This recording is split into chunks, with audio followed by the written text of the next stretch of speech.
Ora, então já estamos em direto e ao vivo aqui para mais um programa VHS. Para quem não sabe, VHS, quem não se recorda muito bem do VHS, era qualquer coisa do género Video Home System. Quem não se recorda disso? Tenho como convidado especial do programa 2, Tosé Santos, o vocalista dos Perfume, dos Blunder e de outros projetos mais. Não é assim? Tosé, boa noite, bem-vindo aqui ao nosso programa. Viva! Muito boa noite, Armindo. Antes de mais, obrigado pelo convite para estar aqui hoje. E mando um abraço a toda a gente que se junta a nós através desta plataforma para falarmos exatamente sobre isso, sobre o formato VHS. Isto porquê? Porque eu sei que tu és um homem que adora colecionar artefactos relacionados com filmes. Principalmente uma trilogia que se chama Regresso ao Futuro. É assim ou não é? É verdade, é verdade, é verdade. Olha, isto começa tudo em 1986. Eu perdi o filme no cinema, confesso. O Regresso ao Futuro 1. Portanto, estamos a falar da trilogia, 3 filmes, não é? Exato. 85, 89 e 90. Exatamente. Sendo que o Regresso ao Futuro 2 e o 3 foram filmados ao mesmo tempo. Não saíram ao mesmo tempo para o cinema, por questões estratégicas, no que concernia ao marketing da coisa. Mas, contudo, eu esse já consegui ver no cinema. O 2 e o 3 consegui ir ver ao cinema. O 1 tive acesso a ele como? No formato VHS. Daí a grande nostalgia e também aqui fazer uma espécie de recap com o âmbito deste programa. Eu assisti ao filme numa cópia VHS, nem sequer era uma cassete original, foi alguém que emprestou ao meu irmão mais velho uma cópia do Regresso ao Futuro. Eu não sabia exatamente o que é que ia ver, mas lembro-me que vi o filme antes de ir para a escola. Acordei mais cedo e assisti ao filme e fiquei fascinado. Adorei o filme, adorei em todo o seu espectro, em todo o seu esplendor, em toda a sua transversalidade. A forma como inventaram uma história que envolvesse viagens no tempo, mas de certa forma existem ali algumas mensagens subliminares que são patentes durante toda a trilogia e que de certa forma foram muito bem wrapped up, como diz o americano, foram muito bem embrulhadas nos 3 filmes e acabam por dar também algumas lições de vida às pessoas. Portanto, o facto de poderem viver as 3 eras, não é?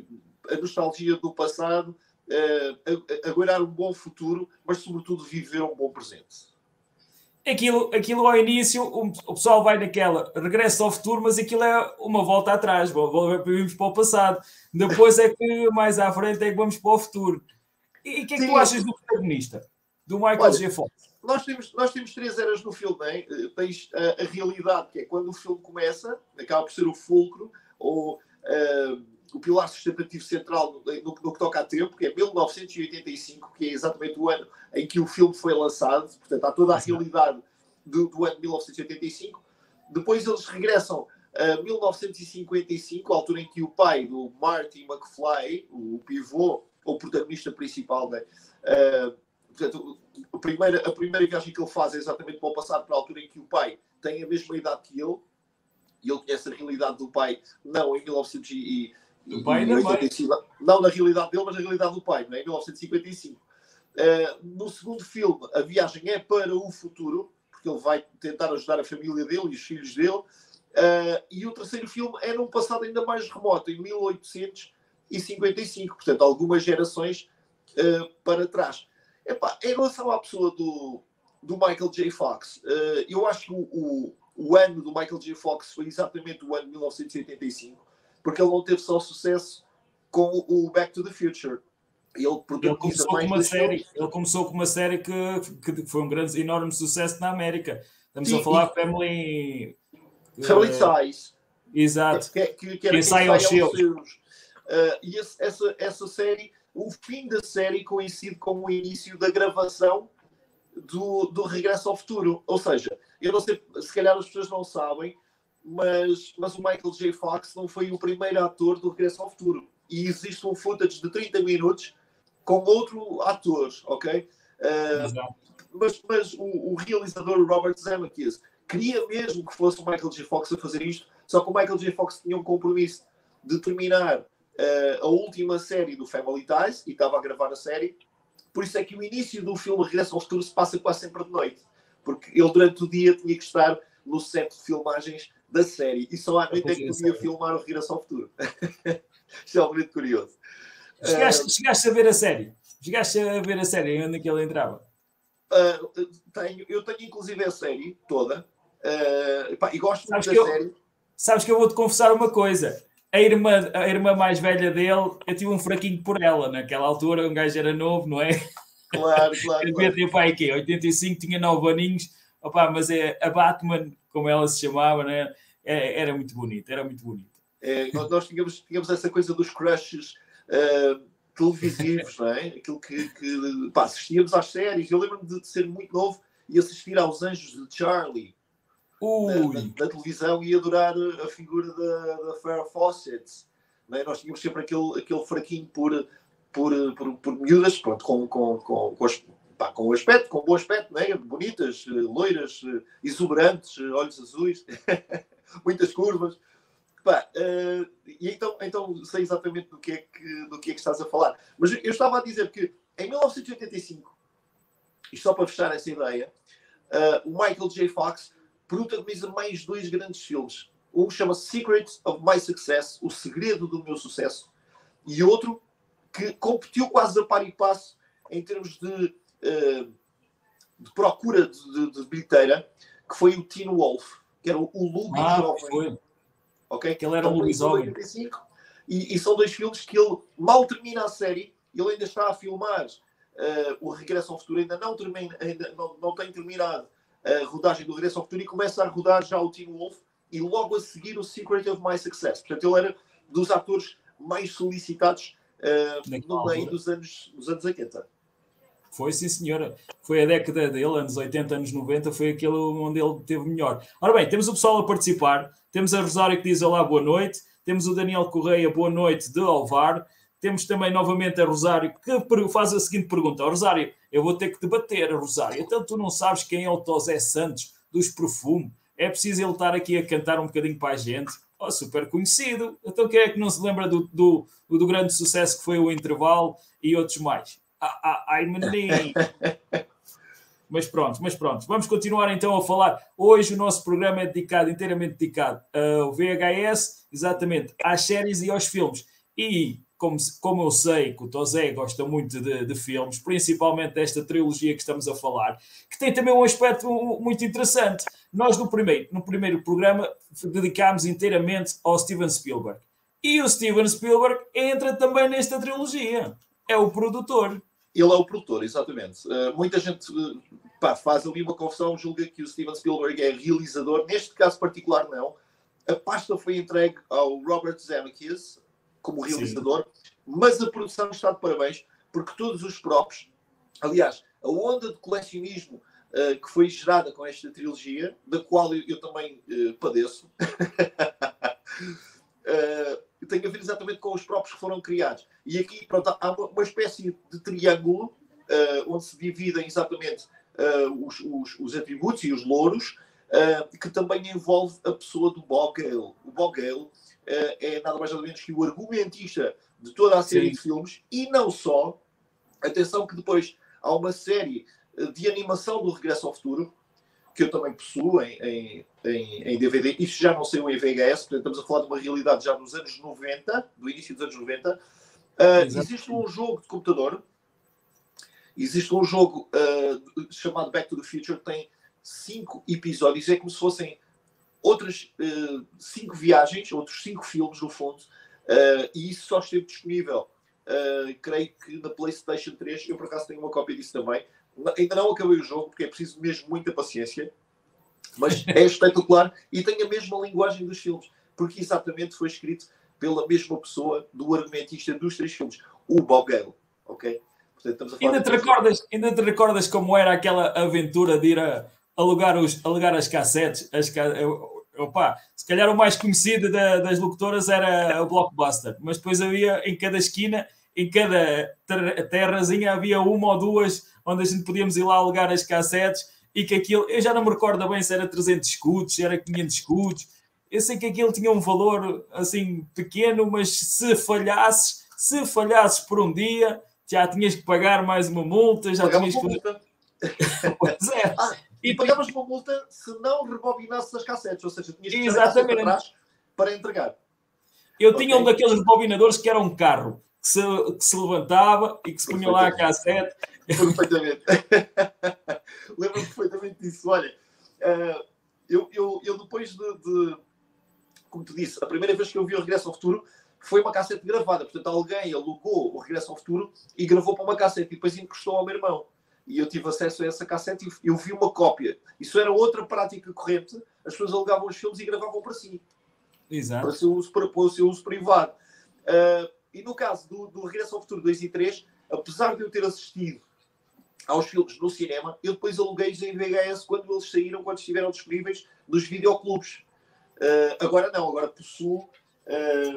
No caso da trilogia, esta é a versão comercial da trilogia em VHS, ok? Sendo que o primeiro filme está a passar ali na televisão, que eu fiz questão de pôr no meu VHS a passar. Portanto, isto ainda funciona. A tua televisão já trazia o gravador incluído? Trazia o gravador incluído. Sabes que eu comprei esta televisão, este televisor, de propósito, porque trazia um videogravador. Eu andei à procura que estivesse em bom estado, que desse boa imagem e que não fosse, obviamente, caro, porque isto do colecionismo, são tantas coisas que nós compramos às vezes por capricho, que é o caso, que temos que fazer algumas procuras para também não gastarmos dinheiro desnecessário, não é? Mas eu posso mostrar, por exemplo, o que é o Regresso ao Futuro 2 numa cassete vídeo, que isto ainda custa a sair do sleeve, repara. Isto é o VHS do Regresso ao Futuro 2, ok? Devidamente rebobinada, está no início. Pois é, para quem não sabe, isto dava um trabalhão.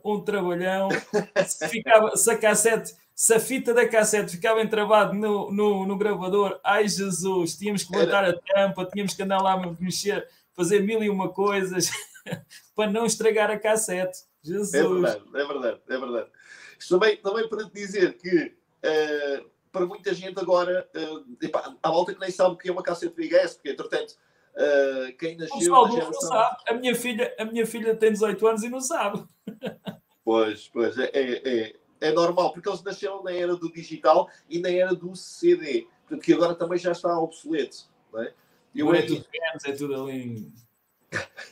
Olha, eu em disco, só para te dizer, eu em disco tenho desta trilogia, eu tenho a versão DVD, a versão Blu-ray e uma coisa que eles chamam Ultra HD, que é 4K. Isto tudo vem em suportes que agora são de alta densidade, já não são DVDs sequer, são DVDs de largo espectro. No fundo, tem muita capacidade de armazenamento, porque o 4K, estamos a falar de filmes que podem pesar 100 ou 150 gigabytes, não é? Por filme. Exato. Portanto, é enorme memória. E andávamos nós antigamente com aquelas disquetes que aquilo se tivesse mega já era muito. É verdade. Olha, mas também houve um formato, logo a seguir ao VHS, que eu cheguei a ver, mas não consegui comprar, que era o Laserdisc. E chegou a ver o Back to the Future em Laserdisc, que era um disco do tamanho de um disco de vinil de 33 rotações, um disco de 12 polegadas, que tinha dois lados, em que o filme estava dividido, metade de um lado, chegava a meio e tu tinhas que virar o disco ao contrário para assistires à segunda parte do filme. Olha, essa não conhecia. Essa, por acaso, eu conhecia os minidiscs, conhecia os cartuchos, ainda sou do tempo também dos cartuchos, que havia os cartuchos que um gajo metia. Agora, essa não conhecia. É verdade. Essa é uma novidade para mim. E ainda bem que estás a referir a isso, que é sempre bom ensinar mais qualquer coisa à malta, para a malta ficar a saber. Olha, como é que nasce essa tua paixão pelo colecionismo? Olha, assim, eu gosto de ter as coisas de que gosto muito. E no caso particular, eu tenho esta coleção do Back to the Future. Eu comecei pelos filmes, sou-te absolutamente sincero. Comecei por ter lá está todos os formatos possíveis. Por fim, encontrei o VHS em ótimas condições, novo, comprei novo, consegui arranjar uma cópia em Portugal, a versão portuguesa, legendada, a dizer Regresso ao Futuro na capa.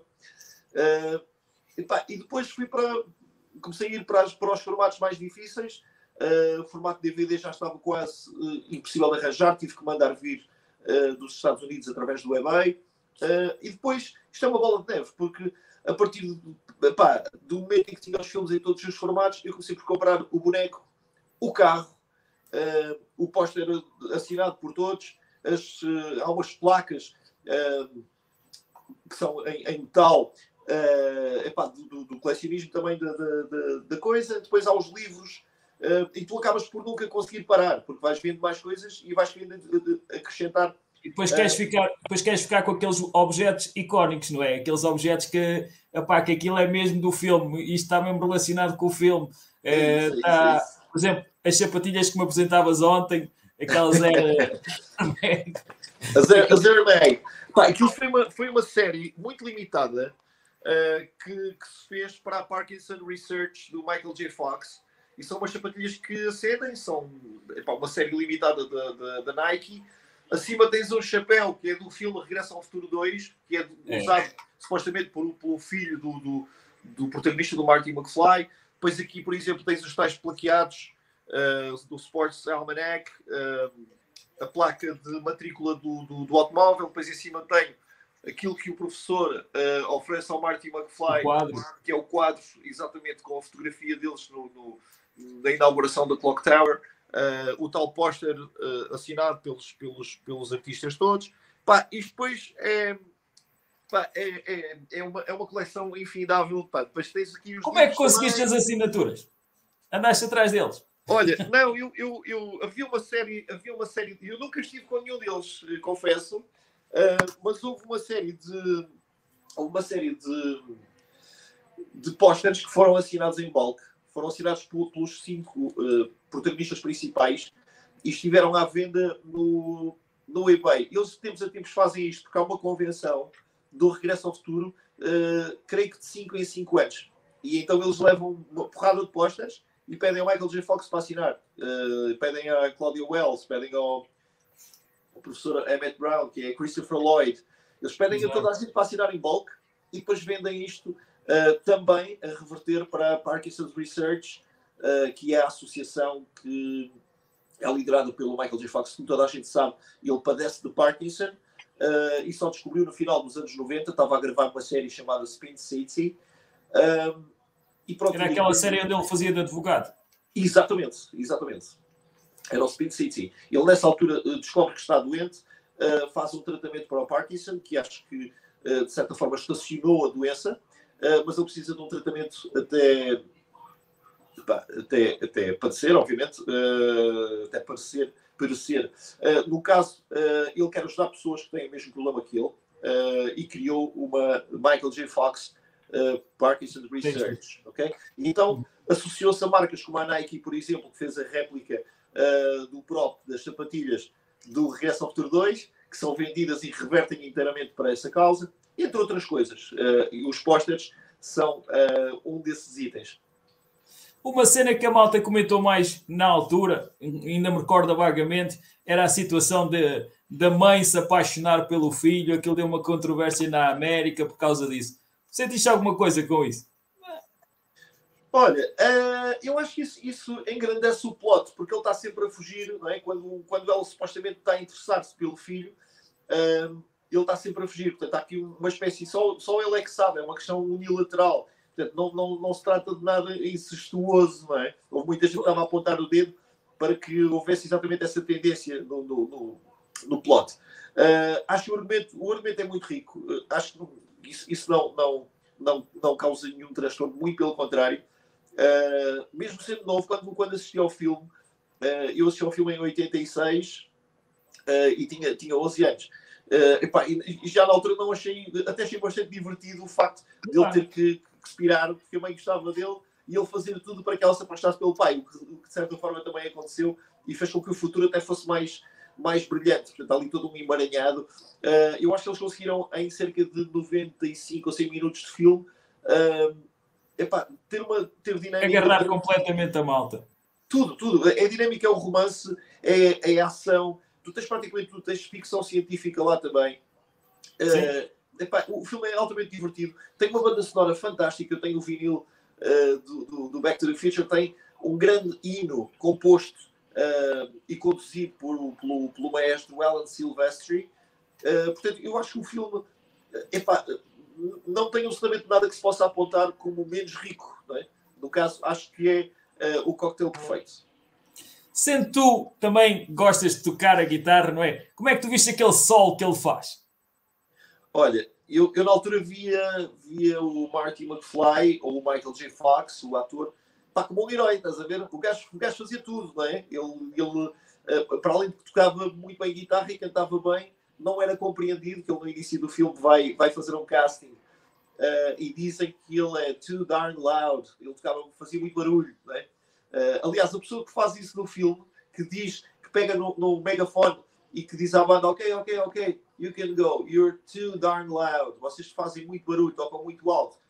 Essa pessoa, para quem não sabe, é nada mais nada menos que Huey Lewis, da banda Huey Lewis and the News, a banda que fez e que interpretou a música The Power of Love. Ok? Portanto, até nestes pormenores, a forma como eles conseguiram encaixar estas cameo appearances, não é? Foi genial. Eu acho que o casting é brutal. Acho que todos os atores estão no sítio certo a fazer a prestação correta. Epá, eu também vejo o filme porque em 1986 aquilo fez tanto sentido. Eu gostei tanto de tudo, como disse no início, não é? Transversalmente foi um filme que me preencheu e que ainda hoje consigo ver com a mesma satisfação. E os carros? Eu lembro-me perfeitamente que havia aquele Pontiac Trans AM do kit, mas depois surge ali no Regresso ao Futuro aquele DeLorean, que aquilo era um carro pá, que a empresa estava quase de rastro, estava com a corda ao pescoço, e aquilo foi um meio de salvação por uns tempos da marca, que a marca depois acabou mesmo por acabar. Mas aquilo, DeLorean, quem é que imaginava aquele carro um DeLorean? Alguém conhecia aquela marca DeLorean? O que é certo é que transformou-se um ícone também de viaturas. É verdade. A história do DeLorean é incrível. A procura pelos DeLorean agora, pá, os carros são carros de coleção. Há pessoas que compram o DeLorean na sua forma original e transformam no carro, no time machine do filme. Okay? E depois vendem por valores absolutamente absurdos. Já vi coisas na ordem de $1 milhão de dólares. Portanto, é onde isto pode ascender. E disseste muito bem. Em 1985 a DeLorean estava para falir porque o John DeLorean tinha sido preso. Houve um escândalo com drogas e ele teve que abrir mão de tudo, teve que vender a frota que tinha e a fábrica que tinha. E eles aproveitaram exatamente isto para fazer alguma piada, portanto, o estilo que o carro tinha para ser uma time machine, não é? Algo futurista, algo que ficasse bem para um engenho que permitisse viajar no tempo. E então, pegaram muito bem naquilo e de certa forma hoje, sabes que ainda existe uma fábrica DeLorean, ok? Existe uma fábrica DeLorean que tem outros donos, obviamente, ficou com o nome do John DeLorean, mas continua a loucura, tudo por causa do filme. Continua a loucura do carro. Incrível. É tudo uma loucura. Mesmo o filme, aconselho a quem nos está a assistir e a quem vai assistir ao nosso programa, que o programa depois fica sempre na nossa página da Lamas TV. Quem for assistir ao nosso programa, depois ver também o carro, que o carro também era vanguardista para aquela altura. Um carro daqueles é exatamente como estava a dizer, aquilo parecia uma nave. Bem ou mal, aquilo parecia uma nave. O pessoal não estava habituado àquilo. Se calhar o que é que tu tinhas assim parecido? Lamborghini? Mas acho que nem um Lamborghini ainda existia assim daquela maneira. Muito provavelmente, mas repara, não existia nenhum carro que fosse... Aquelas linhas. Que não fosse acabado, que não fosse pintado. Aquele carro, repara, estava em estado... Aquilo era metal. Né? O carro tinha um acabamento metálico, era polido, mas não era pintado. E isso nunca aconteceu na história dos automóveis, ok? Só no caso do DeLorean. Não havia DeLoreans de cor. Okay? Eram todos com aquele acabamento metálico brilhante. E isso foi também uma das razões pelas quais tu falaste muito bem que o carro se parecia com uma nave espacial. porque eles tiveram que fazer uma espécie de... tiveram que fazer uma ligação, um link back. Quando ele regressa ao passado, a 1955, ele é visto como se fosse alguém que vem de outro planeta. Portanto, e o carro é interpretado exatamente como se fosse uma nave espacial. E existem réplicas também de vários tamanhos do carro, também estão disponíveis. Quem tiver curiosidade pode encontrá-los à venda. Creio que agora está no eBay. As coisas estão a ficar muito raras. Os itens de coleção do Regresso ao Futuro estão a ficar muito raros, porque vão para colecionadores como eu, que procuram e que não se importam de pagar pelas coisas, mas depois não existem itens disponíveis, muito e cada vez menos. Eu sei que vai haver uma reunion agora em 2025 que vai celebrar exatamente creio que são, pelas contas, 95, 2005, os 40 anos. É o 40th Anniversary, exatamente. Que vai fazer disputar outra série de itens colecionáveis que vêm exatamente com esse trejeito, com o 40th Anniversary. Vai ser também um pack de colecionador, uma caixa, com... Eu não sei se te lembras de um dos trejeitos, um dos próprios do filme, era assim um circuito que parece um Y, que se chama Flux Capacitor. Ok? O capacitador de fluxo. A caixa vai ter exatamente um rasgo com umas luzes por dentro. Ainda me lembro que depois a parte de cima eles agarraram naquelas bananas, naquelas coisas todas, puseram lá por dentro, para pôr aquilo a trabalhar. Sim. Depois havia o Mr. Engine, que era exatamente essa. Era uma espécie de motor transformador de lixo em energia, porque o Flux Capacitor precisava de uma energia na ordem dos 1.21 gigawatts para poder viajar no tempo. Era uma coisa impressionante. Então tinha que ser mesmo o raio, por isso é que tu tens aquela fotografia, exatamente, aquela fotografia tem a hora exata que o raio ia atingir aquilo era o quê? A câmara. Era a câmara na... Exatamente, a torre da câmara, a Clock Tower. Exatamente. Isso era tudo referências. Como é que tu vês a trilogia? Achas que está bem? Ou há pessoal que fala, por exemplo, que o último episódio, que o último filme é muito romântico, é muito lamechas, já deixa a desejar. Começou muito bem, o meio é excelente também, o pessoal gosta muito porque no meio exatamente vai ao futuro, é aquela toda a situação do futuro, e depois o terceiro o pessoal já fica um bocado... É real. O último filme é o menos bem cotado pela crítica, porque eu creio que eles fizeram isto de forma consciente, mas eles não queriam repetir as fórmulas do primeiro e do segundo, ainda assim correram um risco. Então fizeram um filme na ótica de um western. O filme passa-se quase tudo no Wild West, não é? Em 1855. E existe aquilo que também ainda não tinha existido no filme, já se tinha mostrado um romance dos pais do Marty McFly, do próprio Marty McFly, mas o Doc Brown nunca tinha estado envolvido num romance, então eles transformaram aquilo no romance do doutor. É como digo, eu assisti aos filmes com tanto entusiasmo e gostei tanto do franchise que eu gosto de todos e não consigo dizer se gosto mais do 2 ou do 3. Definitivamente gosto mais do 1, porque foi o filme que me marcou e continua a ser o meu favorito, mas depois o 2 e o 3 para mim estão no mesmo grau, no mesmo nível de qualidade e de entretenimento, porque eu já não consigo ver nenhum dos filmes da trilogia sem os outros dois. Esta aqui é a realidade. A piada do 2 tem mais a ver também com aquela parte dos skates, aqueles skates a planar, aquela situação toda no futuro. É a parte que a mim que me agarrou mais foi exatamente isso. Ele poder ir àquela cafetaria e ser tudo a nível dos robôs, tudo robotizado, tudo. Foi a parte que me cativou mais naquela altura. Aquilo era tudo uma novidade. Hoje em dia o gajo tem as máquinas, tem as snacks, tem isso tudo. Mas naquela altura o gajo não pensava sequer nisso. E eles terem essas ideias todas é brilhante. É verdade. E depois ao contrassenso, não sei se te lembras, essa realidade é uma realidade, era a visão do argumentista, em 1985 de como seria um potencial 2015. E certo é que nós já estamos em 2022, mas houve esse recap, houve essa preocupação de ver o que é que no filme era real do 2015 imaginado e daquilo que existe ou que existiu em 2015. Portanto, pensava-se que os carros voavam, não é? Não é uma realidade latente.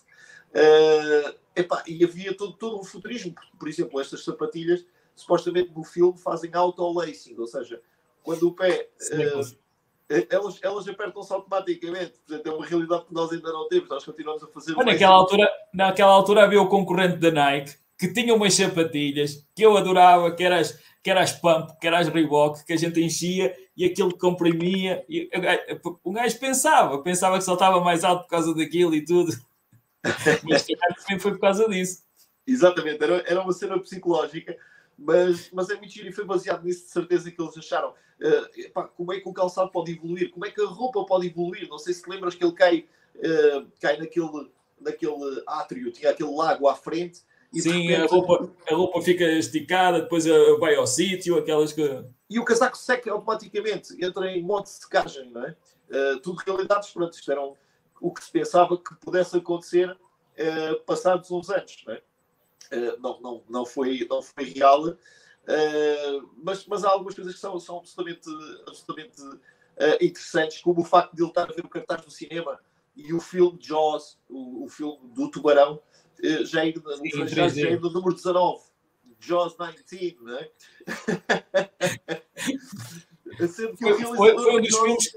Foi um dos filmes que nós falámos aqui quando foi o Steven Spielberg. Tínhamos que falar no Tubarão, porque aquilo era inevitável. Falámos no Tubarão, falámos no Jurassic Park, falámos nos maiores sucessos que ele teve. E a capacidade que o Steven Spielberg conseguia passar de um estilo de filmes para outro. E é que não era só aquela parte fantástica, como ele ia a ficção científica, como ia para o drama, como ele transformava-se em vários estilos. Isso era excelente. O gajo é um case study, porque se repararmos em todo o histórico de filmes do seu roster, ele não tem sucesso com nenhum, não é? Mesmo com estes que não foi ele a realizar, mas que fez produção, e de alguns que fez co-produção, e de alguns que fez co-realização. Todos os filmes que ele teve envolvido foram grandes filmes. Eu lembro-me que, por exemplo, o primeiro filme que eu vi do Steven Spielberg, só vim a descobrir mais tarde que tinha sido um filme dele, e foi um filme que me marcou muito, que era sobre uma pessoa que está a fazer a Route 66 e está a ser perseguido por um camionista. Não sei se tens ideia desse filme. Foi logo dos primeiros filmes que ele fez. Foi o primeiro filme que ele realizou. Exato. E foi um filme que eu vibrei muito com esse filme. Esse filme passou na televisão, creio que em 1980, e eu assisti ao filme. Na altura não sabia quem era o Steven Spielberg, mas ficou-me sempre latente esse filme. Anos mais tarde vim a descobrir que o filme era dele, e que é um filme absolutamente icónico. Portanto, ele prima por fazer coisas diferentes e prima por fazer coisas que se evidenciem e que se tornem notáveis, notórias. Mesmo os Oscars que ele ganhou e tudo foram filmes que se calhar não parecia ser a mão dele. Que ele trabalhar os filmes fantásticos e depois passar para aquela parte mais dramática, como a Cor Púrpura, como aquele do barco, como é que se chamava também, que era muito conhecido, agora não me recordo do nome, mas também foi com ele, que tinha os escravos. Também foi ele que fez. Eu sei do que é que estás a falar, sei. Também não me consigo lembrar do título do filme. Sim, absolutamente. O Spielberg, então, há esta curiosidade do Jaws 19 estar no cinema em 2015 e o filme estar a ser realizado, porque se reparares lá no pormenor do cartaz, não é o Steven Spielberg, mas é o Spielberg Jr. Portanto, é como se eu tivesse passado o testemunho ao filme. Isso tens o Meyer. O Meyer no 2 também já não é o mesmo. É o filho do Meyer. É o filho do Meyer, exatamente. O presidente da Câmara também já é o filho. Rigorosamente. Aquilo está muito bem construído. Eu acho que o Bob Gale pensou muito bem em todos os detalhes e conseguiu criar uma história que não passasse, não ficasse indiferente. Portanto, eu creio que toda a gente, apesar de já não ver o filme há alguns anos, se lembra desses detalhes, exatamente. Porque não foi escrito... creio eu que não foi escrito à sorte, foi tudo pensado exatamente para poder marcar as pessoas e para fazer com que as pessoas fixassem os detalhes do filme. Isso é muito importante. Zé, o teu estilo é só este estilo fantástico ou tu também gostas de outros tipos de filmes? Olha, eu gosto muitos filmes, muitos géneros. O meu filme favorito, se me perguntares, e pode parecer estranho, mas o meu filme favorito de todos os tempos, e eu digo isto com alguma certeza, é o The Exorcist, O Exorcista, filme de 1973. Sim, sim. Filme que estreou, ainda nós não tínhamos nascido, né? E que é um filme fantástico. Para mim é um filme fantástico. Um filme de um realismo incrível, apesar de também tratar de um tema sobrenatural. Esse estás a falar ainda é preto e branco, não é? Não, é um filme já a cores. É um filme a cores. É um filme a cores do realizador William Friedkin. E eu depois, quando vi o filme, também vi o filme no início dos anos 80, por aí, 85 talvez, que o filme passou na televisão portuguesa. Lembro-me eu que na altura eu fiz um taping do filme, nós gravamos em VHS, já tínhamos o vídeo em VHS, e gravamos o filme em VHS e aparecia um ícone da RTP dos 30 anos. Portanto, a RTP nessa altura estava a fazer 30 anos, por aí, por 85 talvez, ou 86. E o filme passou na televisão. E eu lembro de nós termos gravado o filme. Eu não vi o filme no dia que passou, vi depois a gravação do filme. E vi inésimas vezes. Eu adoro o filme ainda hoje, adoro o filme. Tenho as versões do filme também em todos os formatos. E já gosto de poder comparar a versão de VHS. Não tem o mesmo cut que a versão que saiu depois em DVD. E depois saiu no ano 2000 uma outra versão, que era The Version You've Never Seen, que era um recut do realizador. Portanto, existem 3 versões do filme, 3 edits do filme. E existem, obviamente, em todos os formatos. Eu também tenho agora em Digital Copy e 4K para ver em televisores com mais definição.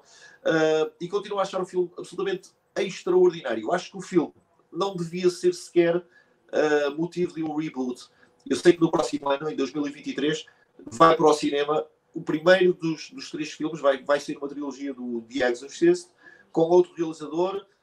Já não pertence o franchise à mesma produtora, muito embora a distribuidora, que é a Warner Brothers, vá ser exatamente a distribuidora também deste franchise, destes 3 filmes. Mas eu acho que é intocável aquilo que foi feito pelo William Friedkin. Eu tenho inclusive o livro, pouco tempo depois de ter assistido ao filme, tive a curiosidade de ler o livro. O livro tem ainda mais detalhe que o plot do filme de cinema.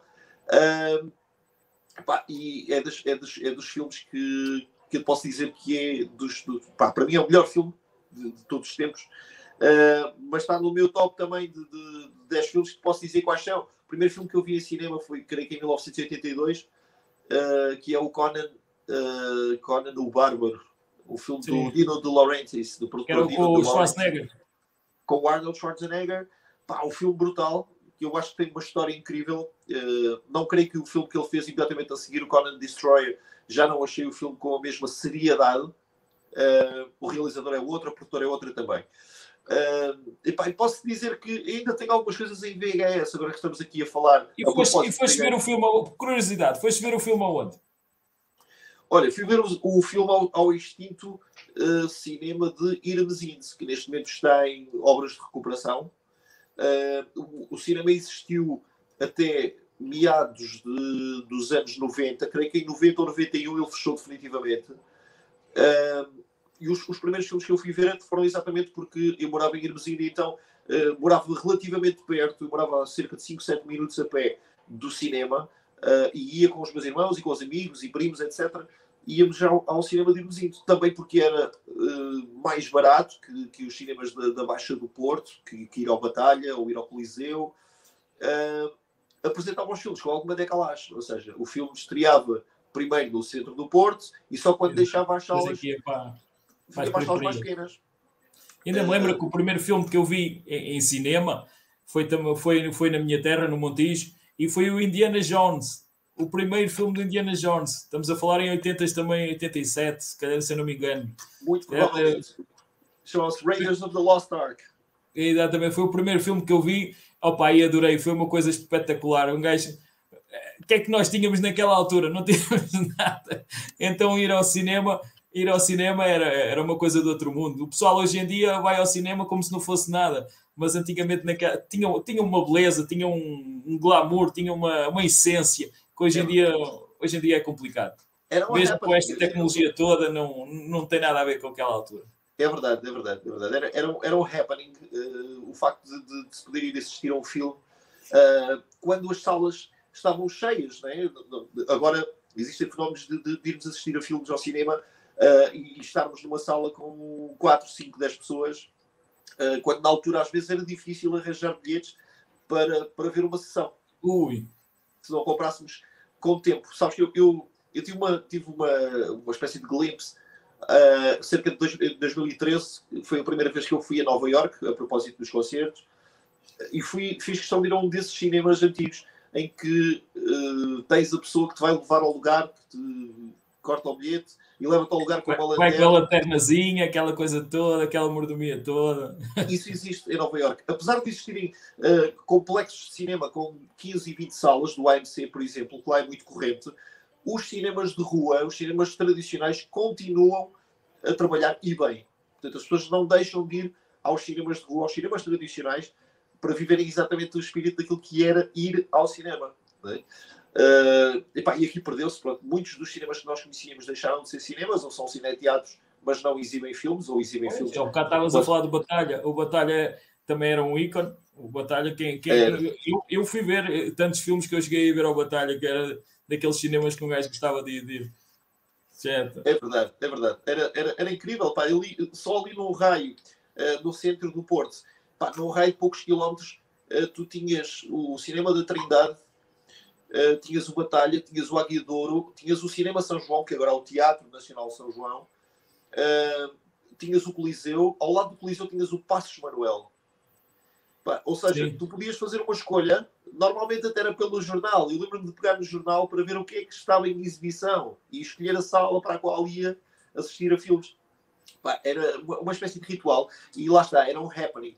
Porque eu tinha que apanhar um comboio, eram cerca de 10 minutos, 4 estações, comprar os bilhetes do comboio, não perder o comboio para chegar a tempo para comprar os bilhetes e assistir ao cinema, e depois o lanche, a seguir ao cinema, que também era outro happening porreiro.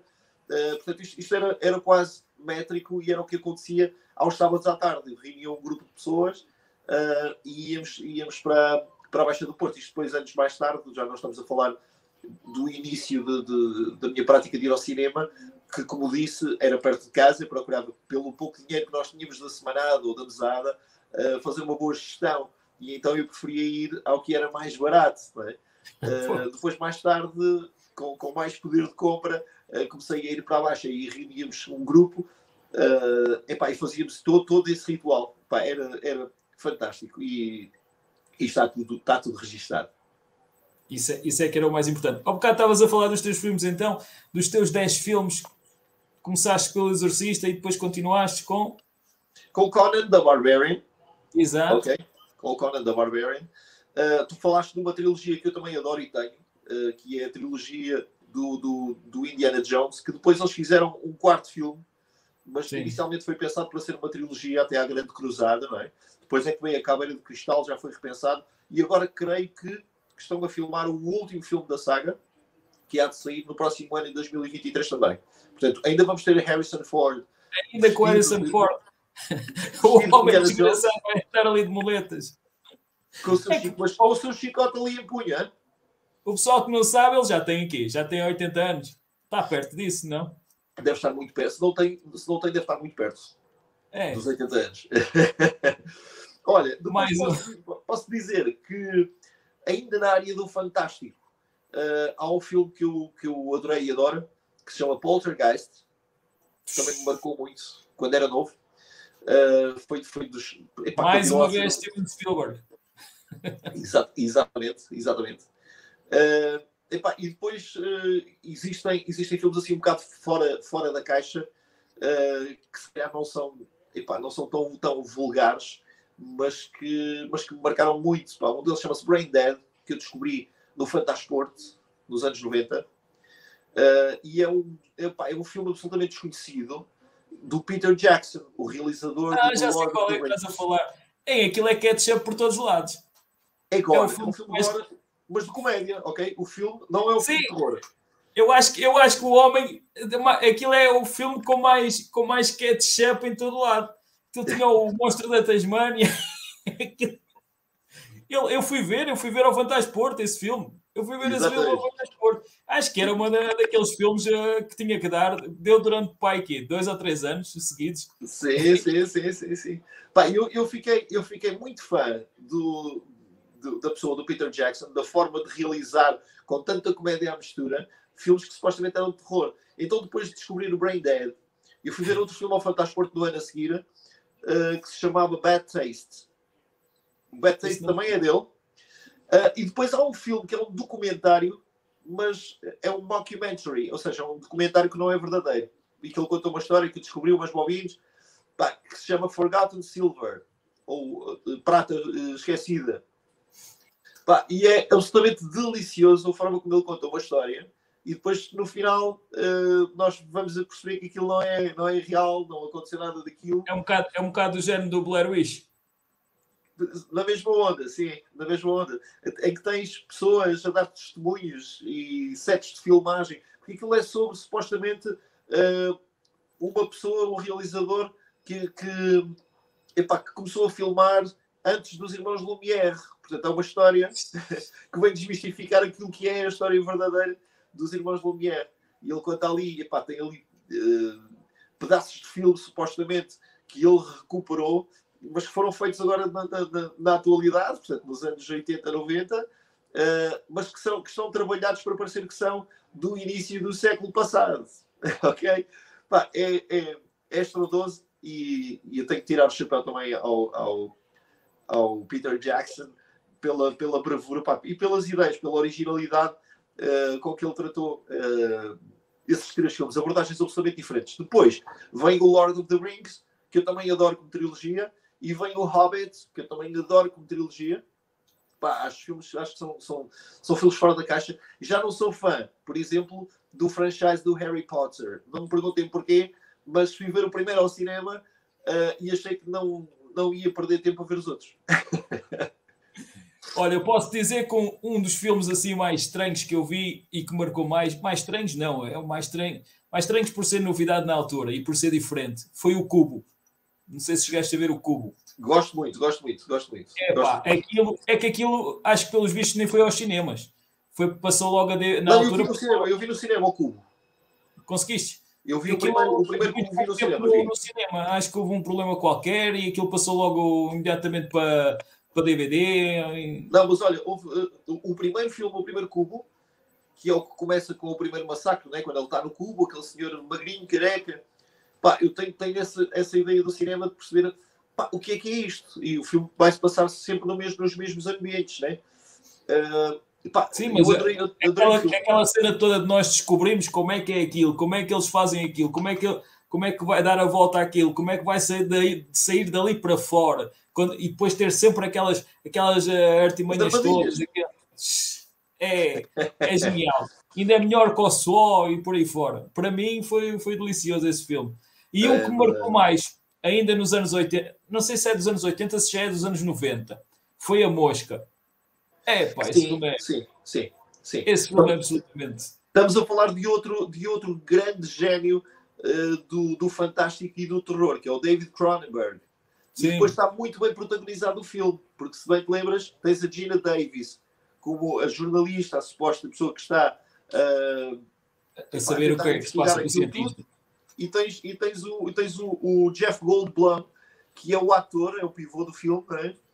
E é a pessoa que vai sofrer a mutação, exatamente por causa de... Sabes que há uma versão anterior a essa, há uma versão da Mosca dos anos 50.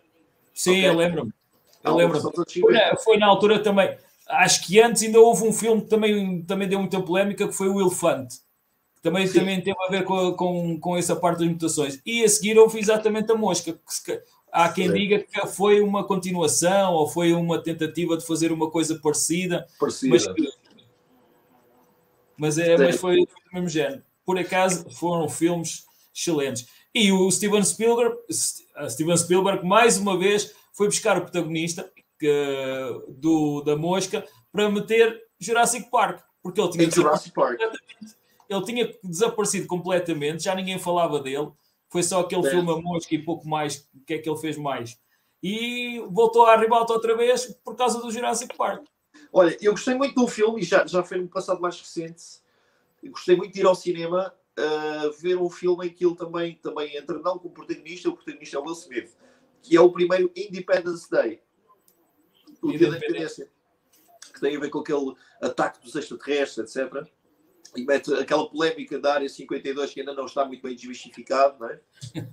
Eu adorei esse filme, pá. Achei o filme, pá, foi daquelas coisas que não estava à espera. Como o primeiro Scream, que eu fui ver o filme e não sabia o que é que era.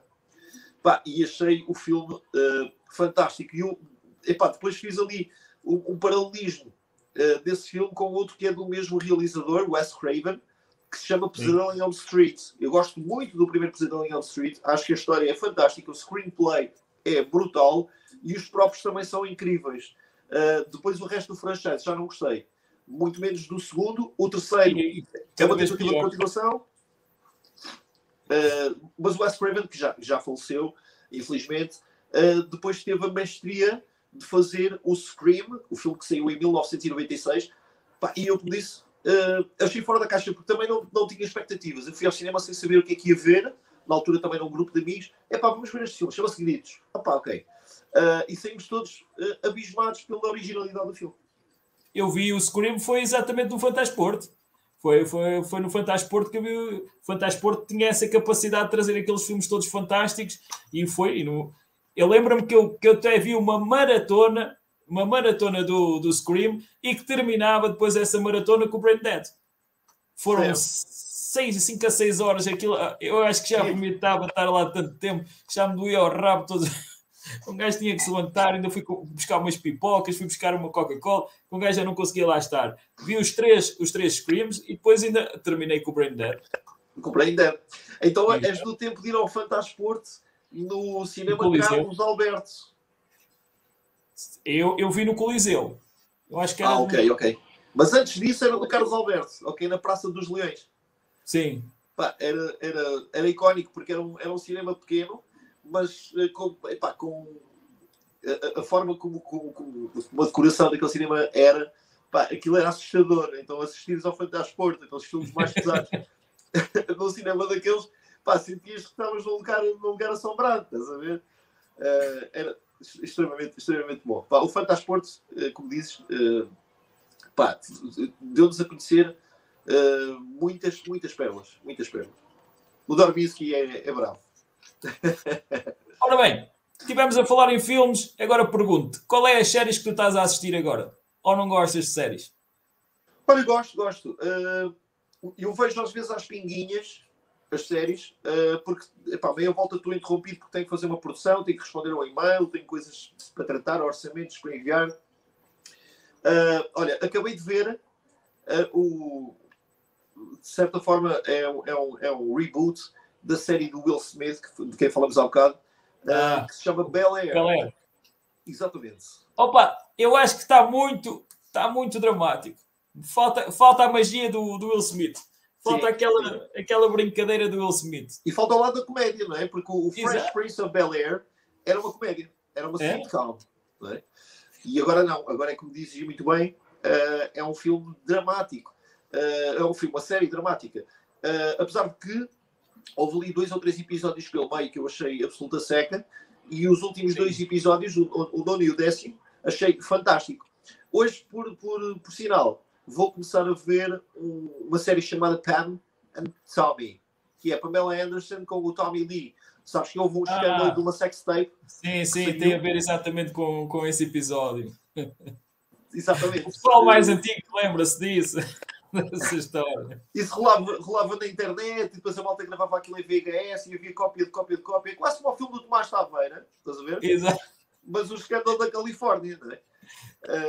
E então eles agora pegaram no plot todo e transformaram aquilo numa série. Arranjaram 2 atores, o ator e a atriz, que são muito parecidos com o Tommy Lee dos Motley Crue, que era o baterista, não é? E a namorada, supostamente, Pamela Anderson. O curioso, eu não sei se a série aborda isso, mas eu lembro que logo a seguir à sextape do Tommy com a Pamela, havia a sextape da Pamela com o gajo dos Poison, estás a ver? Com o Bret Michaels, que eu também cheguei a ver esse filme, curioso. Portanto, ela não esteve envolvida numa sextape, num escândalo, mas em 2. Agora vamos ver se a série faz jus exatamente a todos esses highlights. Pessoal, tenham calma, que aquilo ou não vai ter as imagens como teve o filme. Aquilo se calhar, digo eu, não é? Esse por acaso ainda não vi. O último que eu estive a assistir foi o Richard, que tem a ver com o filme, exatamente com o filme, que era protagonizado pelo do Tom Cruise, que era o Jack Richard. Agora tem a série, que aquele gajo é um bicho autêntico, e ontem acabei de ver o 8º episódio da primeira temporada. Fantástico.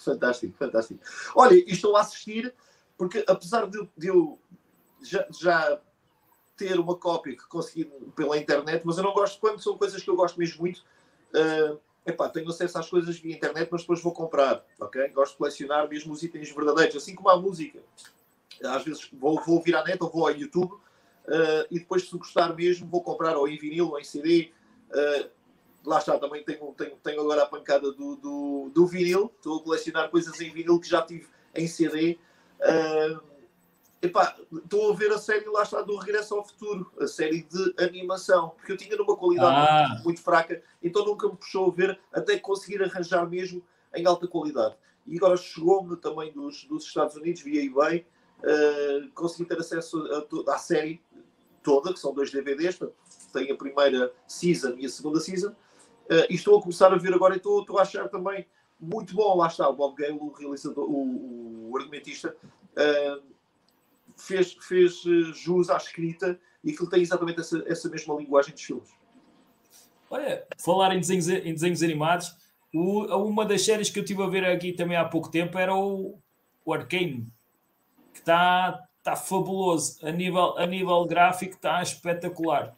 Mesmo a própria história e tudo, mas a nível gráfico aquilo está uma loucura.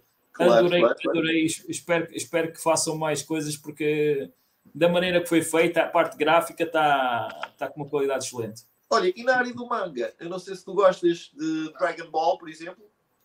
Ui, até não gosta, então a gente não saíamos a correr da escola. Ainda me lembro que eu devia ter pai uns 15 anos, e aqui um gajo a correr, a esgalhar para ir ver o Dragon Ball na SIC Radical. Aquilo era a loucura na SIC Radical. Opa! E depois, logo a seguir, eu apanhei a pancada do Naruto. São 500 episódios.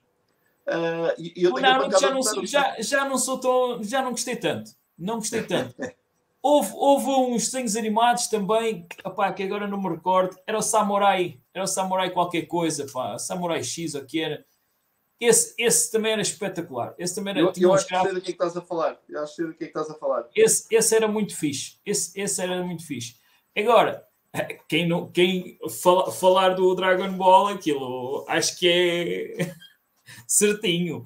Dragon Ball, nós apanhamos o Dragon Ball, o Teenage Mutant Ninja Turtles, as Tartarugas Ninja, por exemplo, que eu na altura achava um piadão incrível, achava aquilo mesmo, era leve, percebes? Era muito leve, era divertido, não tinha violência praticamente.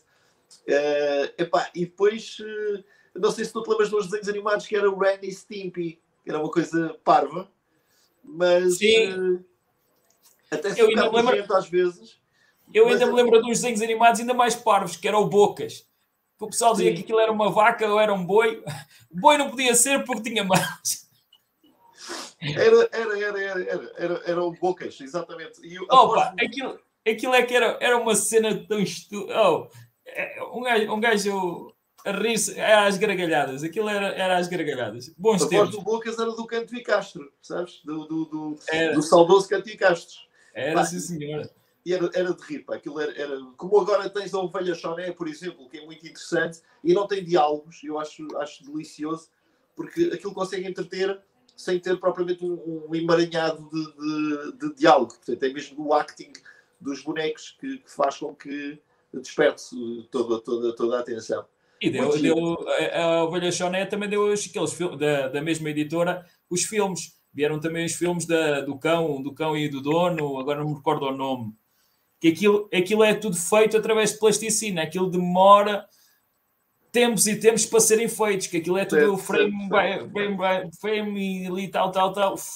Aquilo é um processo que se chama stop motion. Portanto, eles depois mexem o boneco um bocadinho e fazem um fotograma. Mexem mais um bocado e fazem outro fotograma. Que demora horas, muitas horas mesmo, para se conseguir um segmento de 1 minuto, não é? Mas é muito interessante. É muito interessante. Pá, nós temos a sorte, se calhar, porque já temos o acumulado de várias décadas de séries e de filmes, fazer também uma comparação. Porque eu acho que agora o CGI roubou um bocado.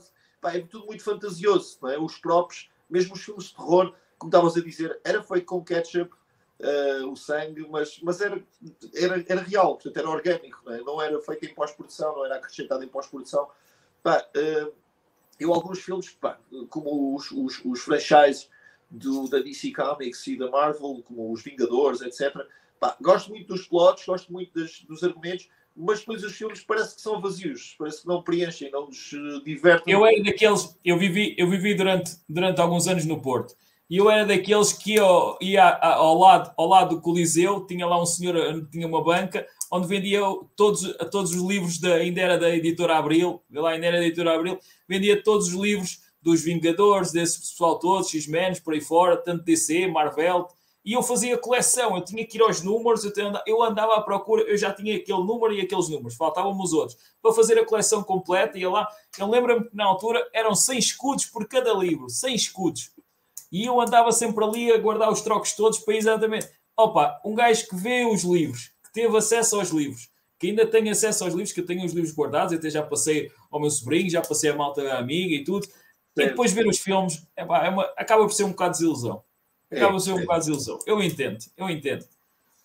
Última pergunta, estamos quase a terminar. Sendo tu um músico, como é que tu vês agora estes filmes? Pá? A parte musical, como é que tu vês?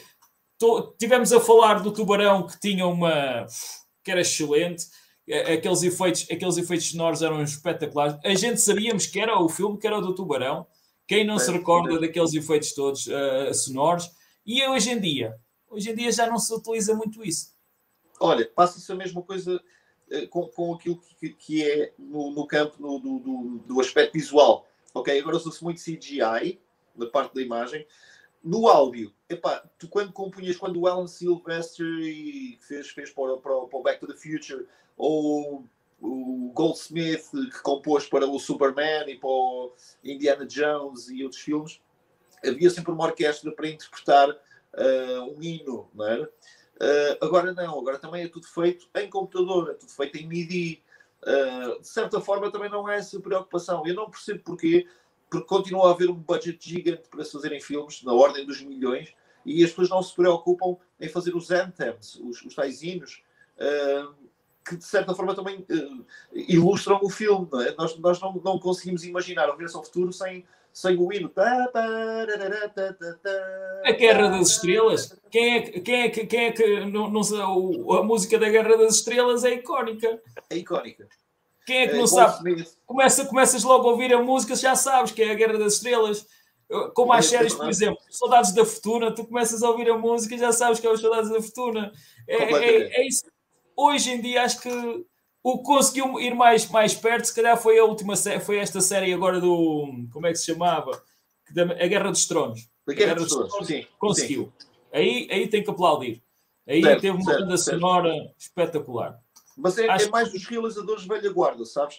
Porque eu acho que o pessoal que está na indústria também pensa nos filmes de uma forma muito mais efêmera, muito mais fugaz. Não é? As coisas parece que têm que funcionar para o grande ecrã durante um mês e depois saem para casa. Portanto, não há propriamente até tempo para maturar. Parece que se quer fazer coisas em quantidade e não em qualidade. E antigamente os filmes às vezes eram pensados durante anos. Eu lembro-me do Exorcista que eu estava a falar. O Exorcista demorou vários anos para se fazer uma adaptação daquilo que era o livro do William Peter Blatty para um screenplay que o William Friedkin reescreveu como o autor do livro. E isto demorava, era um processo que às vezes demoravam 3 anos e só depois é que começavas a rodar o filme, que demorava mais 1 ou 2 ou 3 anos. Agora não, agora tem que ser tudo pensado e realizado, feito imediatamente e que de certa forma não está a deixar pegadas. Eu não me lembro de nenhum filme dos últimos anos que eu posso achar que que é daqueles filmes que vai ficar na história, ou que vai marcar, pelo menos a mim não me tem marcado, eu não tenho visto nada recentemente. Há um filme que vi há pouco tempo no cinema, que é o último Spider-Man do franchise do Tom Holland, deste novo ator, que eles fizeram, e agora é um disclaimer para eu fazer aqui um bocado de spoiling.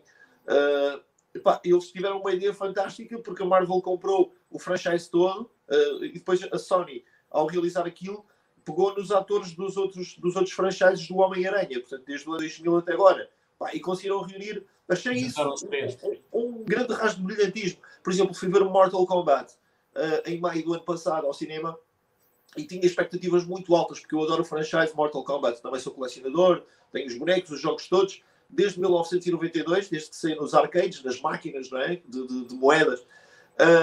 E tinha uma expectativa muito alta, porque houve muito teasing à volta daquilo, houve muita informação, muitos leaks, muitas coisas que iam saindo, que eles deixavam sair, mas parece que estavam no secretismo a guardar que o filme iria ser o fim do mundo. E eu saí do cinema com uma sensação de vazio, de não realização. Achei que o filme falhou redondamente, mas sei que neste momento já estão a fazer o segundo, já estão a fazer a sequela, e eu eventualmente não vou ver até não mais. És primeiro mesmo até não mais. Isso depois acaba por estragar um bocado, mas pronto. Ora, estamos a terminar o nosso programa. Então, Zé, ia-te pedir uma palavra final à malta que tem tentado assistir ao nosso programa, e eu acho que ainda vão assistir. O que é que recomendas? O que é que, como palavra final, deixas aos nossos espectadores? Olha, eu recomendo que se consuma, e agora como pessoa da indústria da cultura, que se consuma cultura portuguesa, se possível, e que depois as pessoas devem procurar aquilo que realmente lhes faz feliz. Todo este universo de música, de cinema, de séries, serve para nos, mais do que entreter e fazer passar tempo, para nos trazer planos de magia, não é? Para nos importar para outros universos, para outras realidades. Eu sei que à medida que nós vamos crescendo, vamos desmistificando algumas coisas, vamos vendo os filmes como exatamente não sendo reais, não sendo passíveis de serem reais. Mas há muita coisa que nós também não conhecemos dos anos 80 e 90. Eu tenho descoberto coisas absolutamente fantásticas. E existe todo um espólio infindável. Portanto, o que eu de certa forma aconselho é que as pessoas consumam cultura e que procurem dos géneros aquilo que gostarem mais. Depois está tudo muito acessível. Existe toda uma internet, existe toda uma Netflix. Ui. E nós, às vezes, chegávamos ao videoclube para alugar um filme e só tínhamos 10 filmes disponíveis. E daqueles 10 tínhamos que escolher um. Não é? E tinhas que reservar com uma semana de antecedência para conseguires ver, porque senão nem conseguias ver, porque era tanta gente a querer aquela cassete ou aquelas 2 ou 3 cassetes que eles tinham, que aquilo era uma loucura. É verdade, é verdade. Eu lembro-me que aqui há muitos anos eu queria ver o Tango Cash, que era na altura, era um sucesso, Tango Cash, Stallone e por aí fora, e eu queria ver o filme, tive um mês à espera para ver o filme. Até já perdi tinha na altura até um gajo acaba por perder aquela pica toda, porque já tinha passado um mês. Mas mesmo assim, pronto, gostei. Stallone está fixe. Estava fixe. Deixa-me só fazer aqui um último apontamento, que eu ia dizer que era também um dos meus filmes favoritos e está no meu top 10. E que é um filme que não tem nada a ver com o facto de ser um filme do Rambo, mas é o primeiro, First Blood, nem sequer se chama Rambo, chama-se First Blood. É um filme, é um drama, o filme. Tem muita ação, sim senhor. Tem um plot fantástico. Mas é um filme fora de série. É um filme que acaba com uma mensagem brutal. De uma pessoa que vai para a guerra porque é obrigada a ir para a guerra e que se transforma numa máquina assassina porque não teve hipótese, não teve escolha. O filme é absolutamente estonteante. O resto depois já não gostei do resto do franchise, já achei que fossem filmes de violência gratuita. O First Blood Parte 2 e o Rambo 3 do Afeganistão, e depois já tinha a ver com coisas políticas. O primeiro filme é um filme muito bem escrito e vem também de um livro, de um best-seller que se chamava First Blood, o primeiro a derramar sangue. Achei a adaptação também brutal e é um dos filmes que eu recomendo. Acho que já toda a gente viu, mas se alguém não o tiver visto, deixo aqui o apelo para assistirem ao filme, porque vão se divertir imenso. Sim, senhora. Estivemos aqui então com o José Santos. Então, Zé, quero-te agradecer estar aqui. Deixa as portas abertas, porque eu estou a ver Obrigado. que és uma pessoa que adoras esta parte do cinema e é sempre bom nós estarmos aqui à conversa, exatamente neste VHS. Quem não se... O pessoal mais antigo, aquelas recordações daqueles filmes mais clássicos, exatamente pegar nas cassetes, poder rebobiná-las, poder mexer nelas. Hoje em dia os miúdos não sabem nada, nem imaginam o que é isso. Pegam numa cassete, o que é que eu vou fazer com isto agora? Onde é que se liga os fones? Na cassete? Como é que eu meto a cassete? De um lado ou é do outro? Era excelente. Pessoal, quero agradecer a todos vocês então por terem assistido o nosso programa. Mais uma vez, um grande abraço ao Tosé. Tosé, estamos aqui juntos. Portas sempre abertas. Já sabes que podes vir aqui mais vezes. Vamos ter mais oportunidades de falar. Se calhar até de outros estilos de filmes. Quem sabe? Né? Muito a todos obrigado, vocês, então, um grande abraço e continuação de uma boa semana. Daquilo que me... Olha... Estou com a roupa oficial, ok? Eu vesti a roupa oficial, está aqui. Vesti a roupa oficial para vir aqui para este programa. Um grande abraço. Abraço.